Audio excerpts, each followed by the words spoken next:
ஆளுநராக வரவில்லை, கோபியின் அக்காவாக வந்திருக்கிறேன். அவ்வளவு. சிவகுமார் போன்றவர்கள் கோபித்துக் கொள்ளக்கூடாது. ஆக்டர் அளவிற்கு ஆங்கரும் புகழ் பெற்று வருகிறார்கள் என்பதைத்தான் நான் இங்கே சொல்கிறேன். SMS Institutions Kovai and Anush Styles presents Behindwoods Gobinath 25 powered by E-Spa Traditional Thailand Massage A to B Rich Restaurant SA College of Arts and Science Aroma Agmar Ghee Ipope Now Pay the Ipope Vivo V29 series The Masterpiece மற்றும் Velammal Nexus. ஆளுநராக வரவில்லை, கோபியின் அக்காவாக வந்திருக்கிறேன். அவ்வளவு. யார் பேட்டி கொடுக்கிறார்கள் என்று மக்கள் விரும்பி பார்த்த காலம் போய் யார் பேட்டி எடுக்கிறார்கள் என்ற காலம் வரும் அளவிற்கு கோபிநாத் போன்றவர்கள் பேட்டி எடுப்பதிலும் ஒரு புரட்சியை ஏற்படுத்தி இருக்கிறார்கள் என்பதுதான் உண்மை. பல அரசியல் கட்சி தலைவர்களும் மிக இலகுவாக பேசி அவர்கள் எதெல்லாம் கறக்க முடியுமோ எல்லாவற்றையும் கறந்து அதை கொடுத்திருக்கிறார் என்பதை நான் பார்த்திருக்கிறேன். ஆக சின்ன சின்ன தலைப்புகளுக்கு கூட கோபி எடுத்து கையாளும் போது சிறகு முளைத்து அது பறந்து போகிறது என்பதை நான் பலமுறை பார்த்திருக்கிறேன். அன்று பார்த்த கோபிக்கும் இன்று பார்த்த கோபிக்கும் ஏதாவது மாற்றம் இருக்கிறது என்றால் தாடி மட்டுமே மாற்றம் இருக்கிறது, வேறு எதுவுமே மாற்றம் இல்லை. சிவகுமார் போன்றவர்கள் கோபித்துக் கொள்ளக்கூடாது. ஆக்டர் அளவிற்கு ஆங்கரும் புகழ் பெற்று வருகிறார்கள் என்பதைத்தான் நான் இங்கே சொல்கிறேன். உறவுக்காரர் ஒருத்தருடைய குழந்தைக்கு முடியலை, பிறந்த குழந்தைக்கு பெரிய பிரச்சனை, இது என்னன்னு கரெக்டாக ஃபைண்ட் அவுட் பண்ண முடியாத ஒரு சூழல் இருந்தது. எனக்கு யாரை பிடிக்கிறதுன்னு தெரியல. டெல்லியில் இருக்காங்க, அடித்து என்னமாவது பண்ணணும், அந்த குழந்தைய காப்பாற்றணும்னு சொன்னப்போ டெல்லியிலேருந்து தன்னுடைய சொந்த செலவில் இங்கே வந்து ஒரு நாள் இங்கே இருக்கிற அந்த ஹாஸ்பிட்டலில் போய் ஷீ சச் எக்ஸ்பர்ட் டாக்டர், அவ்வளோ சூப்பரான டாக்டர், எல்லாரோடையும் பேசி சான்சஸே இல்லைன்னு சொன்னாங்க. அந்த குழந்தை பிழைப்பதற்கான வாய்ப்பே இல்லை. நாங்கள் ஒன் டே இங்கே இருந்து அதை முடிச்சு கொடுத்துட்டு குழந்தைய காப்பாற்றிட்டு அடுத்த ஃப்ளைட்டு பிடிச்சி மறுபடியும் அந்த கான்ஃபரன்ஸுக்கு போனாங்க. அக்காவுக்கு நன்றி. ஒரு பெரும் பேச்சு பாரம்பரியம் குடும்பத்திலிருந்து பிறந்து வந்த ஒருவர் தன்னுடைய அயராத உழைப்பால் பல தொலைக்காட்சிகளில் இவங்க பேசியிருக்கிறாங்க, தொகுப்பாளராக இருந்திருக்கிறாங்க. ஒரு பெரிய ஒரு உண்மையிலேயே நான் சமீபத்தில் பார்த்த ஒரு சிங்கப்பெண் அப்படின்னு அம்மாவை சொல்லலாம். அது மருத்துவராக இருக்கட்டும், ஒரு அரசியல் தலைவராக இருக்கட்டும், ஒரு ஆற்றல் மிகு பெண் தலைவராக இருக்கட்டும், இன்று தெலுங்கானாவில் ஒரு தமிழ் குரல் ஒலித்துக் கொண்டிருக்கிறது என்று சொன்னால் அது நம்ம அத்தனை பேருக்கும் பெருமை. கோபிநாத் அவர்களினுடைய கலைப்பயணத்தை வாழ்த்தி பேசுவதற்காக தெலுங்கானா மாநிலத்தினுடைய மதிப்பிற்குரிய மேதகு ஆளுநர் தமிழிசை சவுந்தரராஜன் அவர்களை அன்போடு மேடைக்கு வருக வருக என வரவேற்கிறோம்.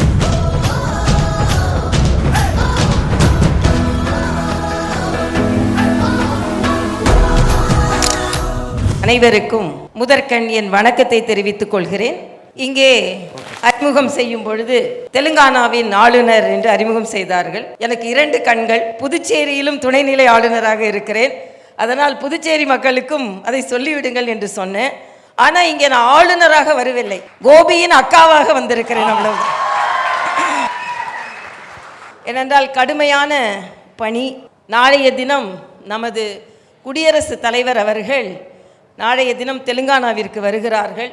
அதனால் ஆளுநர் என்ற வகையில் நான் காலையில் அங்கே இருக்க வேண்டும்.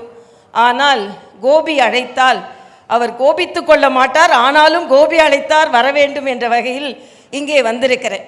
இங்கே என்னை அழைத்த போது நெடுநாளாக அவரோடு இணைந்து பணியாற்ற ஆரம்பித்தவர் என்ற வகையில் எனக்கு ஒரு மகிழ்ச்சி உண்டு. ஏனென்றால் கோபியை பற்றி பேசும் பொழுது எழுத்தாளர் கோபியை பேசலாமா, தொகுப்பாளர் கோபியை பேசலாமா, பேச்சாளர் கோபியை பேசலாமா என்று நினைத்து எந்த கோபியை ஆரம்பிக்கலாம் என்று நினைக்கும் பொழுது பண்பாளர் கோபியை முதலில் ஆரம்பிக்கலாம் என்று நினைத்தேன். ஆக எழுத்தாளர், பேச்சாளர், தொகுப்பாளர் என்பதை விட பண்பாளர் கோபியை எனக்கு மிகவும் பிடிக்கும். அதனால் முதலில் பண்பாளர் கோபியை பற்றி சொல்கிறேன்.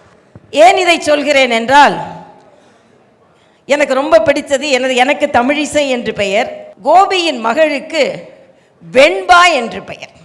நண்பா என்று எல்லோரையும் அழைக்கும் கோபி தன் மகளுக்கு வெண்பா என்று பெயர் வைத்ததனாலேயே அவர் மிகப்பெரிய பண்பாளர் என்பதை நான் உணர்ந்திருக்கிறேன்.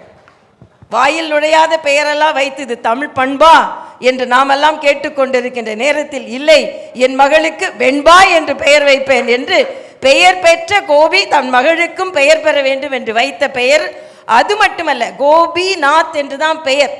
ஆனால் முன் கோபியாக கோபியை நான் என்றுமே பார்த்ததில்லை. சிரித்து கொண்டிருக்கும் கோபியை தான் நான் என்றுமே பார்த்திருக்கிறேன். அந்த வகையில் அவர் மிகப்பெரிய பண்பாளர். விவாதம் நடத்துவது என்பது இன்னும் சாதாரண விஷயம் அல்ல. விதண்டாவாதம் இல்லாமல் விவாதம் நடத்துவது என்பது நிச்சயமாக சாதாரண விஷயம் அல்ல. கோபியோடு நான் மக்கள் யார் பக்கம் என்ற ஆரம்ப நிகழ்ச்சியிலேயே கலந்து கொண்டிருக்கிறேன். அந்த மக்கள் யார் பக்கம் என்ற நிகழ்ச்சி இன்றைய விவாதங்களுக்கெல்லாம் தாய் நிகழ்ச்சி. பல ஆண்டுகளுக்கு முன்னால் ஆரம்பிக்கப்பட்ட நிகழ்ச்சி. அதில் எவ்வளவு விவாதம் வரும் என்றால் கோபம் ஏற்படுத்தும் அளவிற்கு விவாதங்கள் வரும். ஆனால் கோபி அதை சிரித்துக்கொண்டே சமாளிப்பார். அதனால் அவருக்கு நான் பண்பாளர் என்ற கோபியை முதலில் இங்கே தெரிவிக்கலாம் என்பதனால் நான் இங்கே தெரிவித்தேன். அது மட்டுமல்ல, பேட்டியாளராக போட்டியாளராக இருந்து பின்பு பேட்டியாளராக மாறி இருக்கிறார். எப்பொழுதுமே நமக்கு ஒரு பழக்கம் உண்டு. யார் பேட்டி கொடுக்கிறார்கள் என்று மக்கள் விரும்பி பார்த்த காலம் போய் யார் பேட்டி எடுக்கிறார்கள் என்ற காலம் வரும் அளவிற்கு கோபிநாத் போன்றவர்கள் பேட்டி எடுப்பதிலும் ஒரு புரட்சியை ஏற்படுத்தி இருக்கிறார்கள் என்பதுதான் உண்மை. பல அரசியல் கட்சி தலைவர்களும் மிக இலகுவாக பேசி அவர்கள் எதெல்லாம் கறக்க முடியுமோ எல்லாவற்றையும் கறந்து அதை கொடுத்திருக்கிறார் என்பதை நான் பார்த்திருக்கிறேன். அது மட்டுமல்ல, கோபியின் பின்புலம் என்ன? இவர் என் தாத்தா, இவர் என் அப்பா, அப்படி பின்புலம் இல்லாமல் தானே முன்னுக்கு வந்திருக்கும் ஒரு இளைஞர் அவர். அதனாலே நான் இங்கு வந்து அவரை பாராட்ட வேண்டும் என்று நினைத்தேன். ஒரு துறையை எடுத்து அதில் 25 ஆண்டு காலம் தொடர்ச்சியாக அத்தனை சவால்களையும் சமாளித்து ஓடி ஓடி ஓடி ஓடி இன்று மக்கள் நாடி வரும் அளவிற்கு ஒரு புரட்சி தம்பி என்றே நான் அவரை சொல்வேன். ஏனென்றால் ஒரு துறையில் தொடர்ந்து பணியாற்று என்பது மிக சிரமமான காரியம். அதற்கு முதலில் கோபிக்கு நான் எனது வாழ்த்துக்களை மனமாற உங்களோடு சேர்ந்து நான் தெரிவித்துக் கொள்கிறேன். ஆக இந்த வாழ்த்து என்பது எழுத்தாளர் கோபியை நான் பார்க்கும் பொழுது மிகவும் ஆச்சரியப்பட்டு போனேன். இந்த புத்தகத்தை வாங்காதுங்க, இளைஞர்களை நன்றாக புரிந்து வைத்திருக்கிறார் என்பதைத்தான் அந்த புத்தகத்தின் தலைப்பு மிக சிறப்பாக எடுத்து கூறுகிறது. சாப்பிடாதன்னு சொன்னால் நம்ம இளைஞர்கள் சாப்பிடுவாங்க, படிக்காதன்னா படிப்பாங்க. ஆக நம்ம இளைஞர்கள் எதிர்மறை எதை சொன்னாலும், நான் ஒரு நேரம் ஒரு அரசியல் கட்சி தலைவர்கிட்ட கேட்டேன், இந்த நோட்டீஸ் கொடுத்தா யாருமே வாங்கி படிக்க மாட்டேன்றாங்கன்னு. அவர் சொன்னார், அதை கசக்கி தூக்கி தூர போடுங்க, நம்ம பையன் எடுத்து விரித்து இதில் என்ன இருக்குன்னு பார்ப்பான் அப்படின்னாங்க. அது மாதிரி புத்தகத்தை வாங்காதுங்கன்னு சொன்னால் அந்த புத்தகம் 4 லட்சத்திற்கு மேலே பிரதிகள் விற்கிறது என்றால் இந்த மக்களின் நாடி துடிப்பை அவர் சிறப்பாக உணர்ந்திருக்கிறார் என்பதுதான். பண்ணாதுங்க, நான் பண்ணுவோம். ஆக அப்படிப்பட்ட ஒரு சூழ்நிலை. அதே மாதிரி தேவதைகளை பற்றி ஒரு கவிதை புத்தகம் எழுதியிருக்கிறார். அதிலும் மிக அழகாக பல கவிதைகளை அவர் எழுதியிருக்கிறார். ஆக எழுத்தாளர் கோபி என்று வரும்பொழுது அவர் மிக அழகாக பரிமளித்து கொண்டிருக்கிறார். பேச்சாளர் கோபியை பற்றி கேட்கவே வேண்டாம். ஏனென்றால் என்னை ஈர்த்தது பேச்சாளரா எழுத்தாளரா பேட்டியாளரா என்று கேட்டால் என்னை மிகவும் ஈர்த்தது பேச்சாளர் கோபிதான். ஏனென்றால் இன்று இளைஞர்களை அந்த அளவிற்கு ஈர்த்து கொண்டிருக்கிறார். நான் ஒரு அவரோட பேச்சு நிகழ்ச்சி ஒன்று பார்த்தேன். தலைப்பு என்ன வேண்டும் என்று. ஏன்னா இப்பெல்லாம் என்னன்னா தலைப்பை பற்றி பேசி அதை பேசாமல் நம்ம எல்லாத்தையும் தயார் செய்து விட்டு வந்து வேற ஏதாவது கேள்வி கேட்டால் எனக்கு தெரியாது, நான் எதில் தயார் செய்து வந்தேன்னா அதில் தான் நான் பேசுவேன் அப்படின்றாம அங்கே வந்து சுட சுட தலைப்பை வாங்கி சுட சுட பேசும் ஒரு தன்மையை கோபி பெற்றிருக்கிறார் என்ற வகையில் எனக்கு மிக மகிழ்ச்சி. அங்கே கேட்குவார், உங்களுக்கு என்ன தலைப்பு வேணும், என்ன தலைப்பு வேணும், என்ன தலைப்பு வேணும், எதில் வேணாலும் நான் பேசுகிறேன் அப்படின்னு. ஆக இதற்கெல்லாம் ஒரு தன்னம்பிக்கை வேண்டும். பல தலைப்புகள். மேத்தாவின் கவிதை ஒன்று எனக்கு ரொம்ப பிடிக்கும். சில பேரின் ரூபாய் நோட்டுகள் கூட பெட்டிக்குள் அடங்கி விடுகிறது, என்னிடம் இருக்கும் சில்லறைகளுக்கு கூட சிறகு முளைத்து விடுகிறது. ஆக சின்ன சின்ன தலைப்புகளுக்கு கூட கோபி எடுத்து கையாளும் போது சிறகு முளைத்து அது பறந்து போகிறது என்பதை நான் பலமுறை பார்த்திருக்கிறேன். 25 ஆண்டுகள் பேச்சாளராக தொகுப்பாளராக இருந்து அதில் எந்தவித சலிப்பும் தட்டாமல் ஒருவர் பணியாற்ற முடியும் என்றால் அது தம்பி கோபிநாத் தான் இருக்க முடியும் என்பதை நான் தெளிவாக சொல்ல முடியும். அவருக்கு அப்படிப்பட்ட ஒரு தன்மை இருக்கிறது. அன்று பார்த்த கோபிக்கும் இன்று பார்த்த கோபிக்கும் ஏதாவது மாற்றம் இருக்கிறது என்றால் தாடி மட்டுமே மாற்றமாக இருக்கிறது, வேறு எதுவுமே மாற்றம் இல்லை. ஏனென்றால் நான் அந்த காலத்திலிருந்து அவரை பார்த்து கொண்டிருக்கிறேன். மக்கள் யார் பக்கம் நிகழ்ச்சி நடக்கும்போது ஒரு சுவையான சம்பவம் நடந்தது. அது தம்பி கோபிக்கு ஞாபகம் இருக்கான்னு தெரியல. விவாதம் ரொம்ப சூடா போய் கொண்டிருந்தது. திராவிட முன்னேற்ற கழகத்தை சார்ந்த ஒரு தலைவர் அங்கே இருந்தார். அப்போ மரியாதைக்குரிய கலைஞர் ஃபோன் பண்ணி, நீங்களாம் என்ன அங்கே பண்ணிட்டு இருக்கீங்க, கிளம்பி வாங்கன்னு சொல்றார். அப்போதான் நாங்கள்லாம் பேசிக்கிறோம், கலைஞர் இதை பார்த்து கொண்டு இருக்கிறார் என்பது மட்டுமல்ல, பல தலைவர்களை அந்த விவாதங்களை பார்க்க வைத்ததும் கோபிக்கு ஒரு மிகப்பெரிய வெற்றி என்பதை நான் அனுபவபூர்வமாகவே பார்க்கிறேன். இன்று கல்லூரி மாணவர்களில் மிக மிக மிக பிரபலமாக இருக்கிறார். ஏனென்றால் கல்லூரி மாணவர்களை ஈர்ப்பது என்பது சாதாரண விஷயம் அல்ல. இன்றைய மாணவர்கள் மிகவும் அறிவாளிகளாக இருக்கிறார். நான் ஒரு பள்ளிக்கு போனேன். பள்ளி மாணவர்கள் ரொம்ப சிரமமான காரியம். ஒரு மாணவர்கிட்ட கேட்டேன், ஆடியன்ஸ் எப்படி இருக்கிறார்கள் என்று தெரிந்துவிட்டு பேச வேண்டும் என்பதற்காக நான் கேட்டேன்.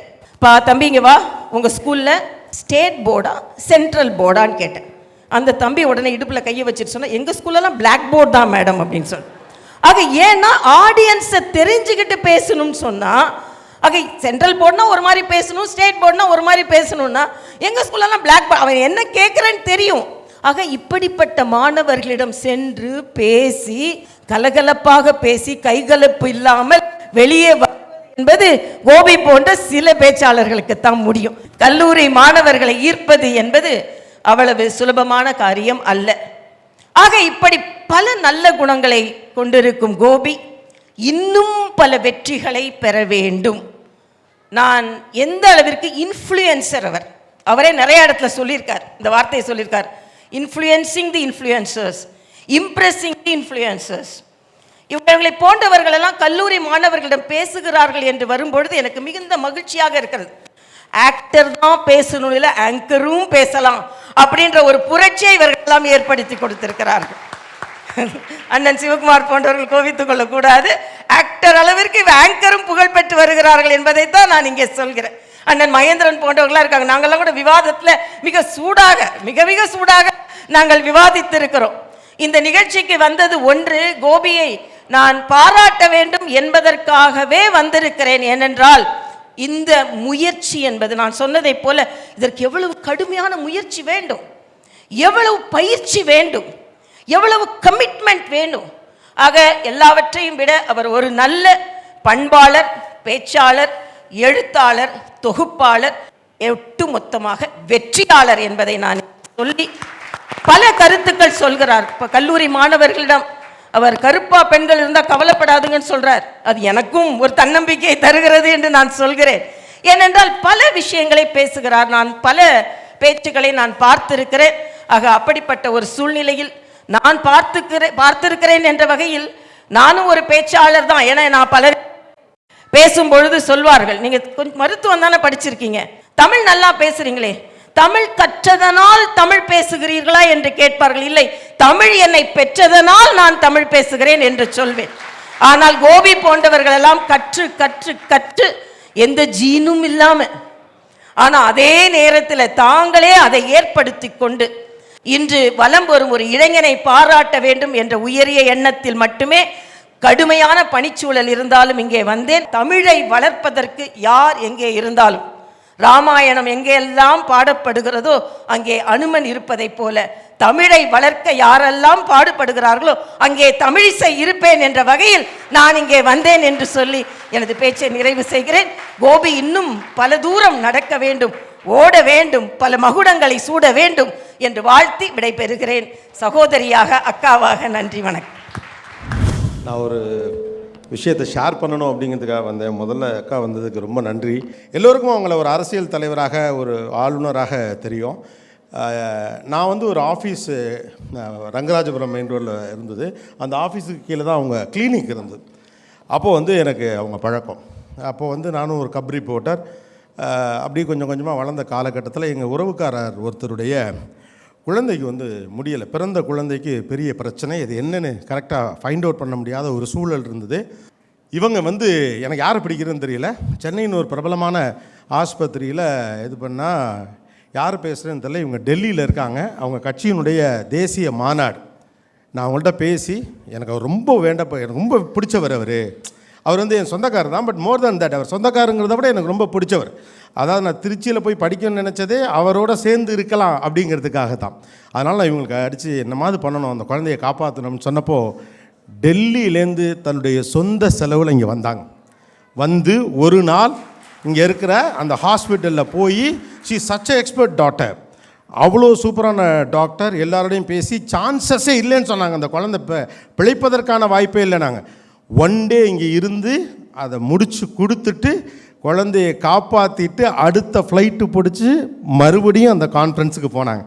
அதுக்கு எங்கேயாவது இன்றைக்கி அது ஏன்னா நாட் ஜஸ்ட் அ பொலிட்டீஷியன், எனக்கு பர்சனலாக அவங்கள பிடிக்கிறதுக்கு காரணமே வந்து இதுதான், அந்த ஹியூமனிடேரியன் அந்த மைண்ட் செட். இப்போ கூட வந்தோடனே தம்பிக்காக வந்தேன் அப்படின்னாங்க, வேறு வார்த்தையே பேசலை, தம்பிக்காக வந்தேன் அப்படின்னாங்க. அக்காவுக்கு நன்றி, வாழ்த்துக்கு, தேங்க்யூ. அவரை ரொம்பவும் பாராட்ட வேண்டியவர் அவருடைய கணவர். அவர் என்னுடைய நல்ல நண்பர், அவரும் மருத்துவர், அவ்வளோ அருமையாக தன்மையாக அப்படி இதாக இருப்பார். ஸோ அவருக்கும் என்னுடைய வாழ்த்துக்களையும் நன்றியும் தெரிவிச்சுக்கிறேன். தேங்க்யூக்கா, ரொம்ப சந்தோஷம் நீங்கள் வந்தது, நன்றி.